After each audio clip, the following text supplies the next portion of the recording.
After learning about the main components of a car on the first episode of the Auto's Hot on Wheels segment, Sabrina Zainal continued her journey to master the advanced driving skills. This time, she had to acquire a knowledge of hands and feet placement. Let's see whether she can get it right.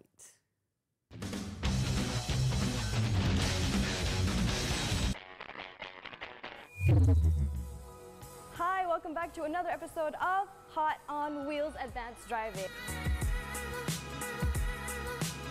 I'm Sabrina Zainal, and with me again is my instructor, Azad Jazmi. Hello. Right, so last time we talked about the basic skills that you need from going to basic driving to advanced driving. And today we're going to talk about the hands and feet position, right? Yes. So do you want to tell us more about what to expect in this episode? The crucial part of driving, we start off before you begins your journey, is the sitting position. What we're going to learn today is the optimum driving position, where you should place your hands and where you should put your feet, and also the proper way of sitting inside your car. So I think let's take a look at how to get the optimum driving position.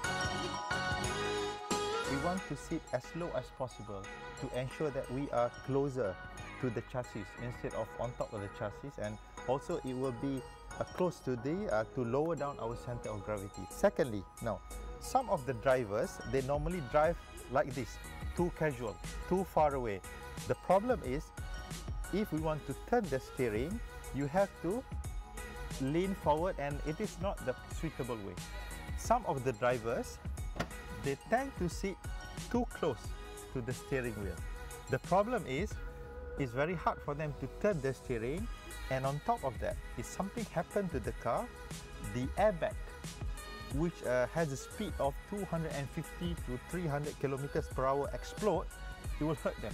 We have to sit, get the shoulder, sit properly at the back of the seat, and you have to bring your hand just like this. Now, if your wrist is a bit far from your steering, meaning to say you are too far off.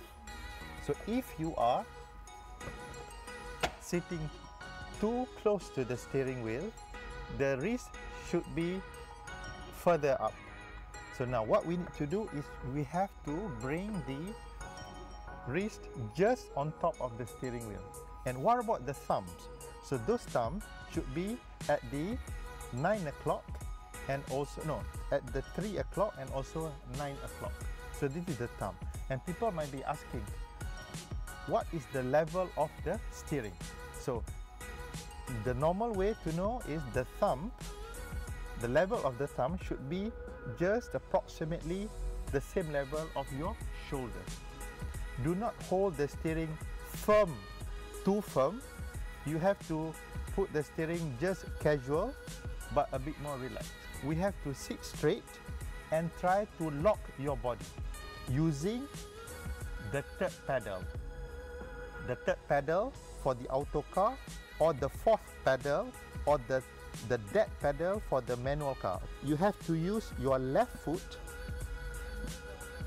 on the fourth pedal or the dead pedal and lock your body. Back to the foot positioning. Now, the foot positioning, most of the people, they are trying to tend to lift their foot when they want to press the throttle and press the brake. Yeah. But basically we need to modulate the throttle and modulate the brake, and we have to find one pivot point where you don't have to lift your heel. So this pivot will ensure that you could swing or turn your foot to modulate the throttle and modulate the brake without lifting the heel. What happens if you do lift Okay, your heel? if you lift your heel, you can't really know the brake pressure because you can't really control the brake pressure and also the throttle pressure. Okay, Sabrina, today you have learned how to sit properly, how to put your hands properly, and the right positioning. So next, we're going to learn how to reduce the blind spot. Blind spots. Okay, looking forward to it. With that, we will see you again next week on Hot on Wheels on Nightline. But for now, we're going to take this car for a spin. See you next time.